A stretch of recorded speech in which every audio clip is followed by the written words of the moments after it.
پادری شہرام کے جاسوس محل کے گوشے گوشے میں پھیلے ہوئے تھے اور ان جاسوسوں نے قیصر روم اور وزیر کی خفیہ ملاقاتوں کی اطلاع دی تو پادری شہرام گہری سوچ میں ڈوب گیا۔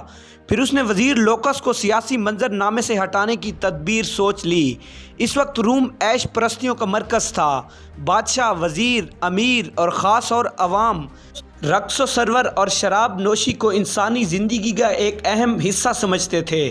کیف و نشاط کی زندگی گزارنے پر کوئی قانونی اور اخلاقی پابندی عائد نہیں تھی۔ اپنے اسی ماحول کے زیر اثر وزیر لوکس بھی کیف و نشاط کا دلدادہ تھا۔ پادری شہرام نے اس کی اسی کمزوری سے فائدہ اٹھایا۔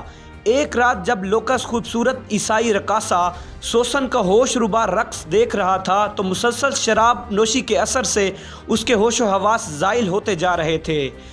پھر اس کیفیت میں اس نے سوسن سے رات کا آخری جام طلب کیا۔ سوسن بسط ناز و ادا لہراتی ہوئی آگے بڑھی اور اس نے دوسری زر نگاہ صراحی سے لوکس کا جام لبریز کیا۔ اس صراحی میں پادری شہرام کے منصوبے کے مطابق ایک خاص زہر شامل کر دیا گیا تھا جسے بڑے سے بڑا طبیب بھی آسانی کے ساتھ پہچان نہیں سکتا تھا۔ شراب حلق سے اترتے ہی لوکس کی حالت غیر ہونے لگی۔ وہ شدید کرب کے عالم میں فرشی نشست سے اٹھا اور لڑکھڑاتی زبان میں رقاصہ سے پوچھنے لگا، سوسن، آج تو نے مجھے کیسی شراب پلا دی ہے کہ میرے دل کی دھڑکنیں قابو میں نہیں ہیں۔ سوسن کی احمر ہونٹوں پر قاتلانہ تبسم ابھر آیا۔ سلطنت روم کے عظیم وزیر، ساقی بھی وہی ہے، جام و پیمانہ اور صراحی بھی وہی ہے۔ شاید یہ موسم بہار اور چاندنی رات کا اثر ہے کہ شراب میں تیزی آ گئی اور نشہ عام دنوں سے زیادہ گہرا ہو گیا۔ لوکس کچھ اور کہنا چاہتا تھا مگر اچانک اس کے دونوں ہاتھوں سے اپنے دل کو پکڑ لیا۔ وزیر سلطنت کا چہرہ پسینے سے تر ہو گیا۔ پھر وہ شدید اذیت کے عالم میں چند قدم آگے بڑھا اور لڑکھڑا کر فرش پر گر پڑا۔ لوکس کی حالت دیکھ کر رقاصہ سوسن مسلسل مسکرائے جا رہی تھی۔ وزیر لوکس بڑی مشکل سے اٹھ کر بیٹھا، پھر اس نے پوری طاقت سے چیخ کر کہا، جاہل اور ریاکاریو پادریو، تم اس شخص کو قتل کر ڈالا جو روم کا دماغ تھا۔ اب تمہیں خداوند کے قہر سے کوئی نہیں بچا سکتا۔ یہ کہہ کر لوکس نے ایک بار پھر کھڑے ہونے کی کوشش کی لیکن وہ اپنے قدموں کا توازن برقرار نہ رکھ سکا اور دوبارہ اوندھے منہ قالین پر گر پڑا۔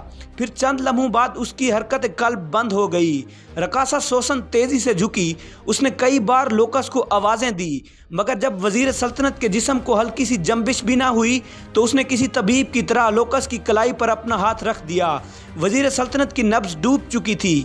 لوکس کے عشرت قدے میں رقاصہ سوسن کا تیز قہقہ گونجا مگر یہ گونج ختم ہوئی تو اس کے کانوں میں پادری شہرام کے الفاظ کی صدائیں باز گشت ابھرنے لگی، اگر تو نے عیسائیت کے ایک بڑے دشمن لوکس کو مار ڈالا تو مقدس باپ اور بیٹا تجھ سے راضی ہو جائیں گے، تیرے سارے گناہ دھو دیے جائیں گے اور تو پارسا عورتوں کی طرح جنت میں داخل ہو جائے گی۔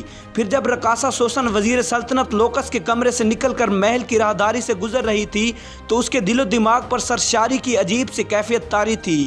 سوسن کو یوں محسوس ہو رہا تھا جیسے وہ جنت کی کسی وادی میں مہ خرام ہو۔ دوسرے دن قیصر روم اپنے مشیر خاص کی لاش پر اداس کھڑا تھا۔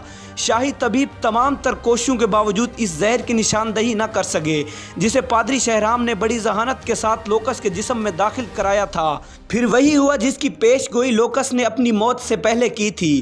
اب اسلامی لشکر عیسائی سلطنت کی طرف پیش قدمی کر رہے تھے۔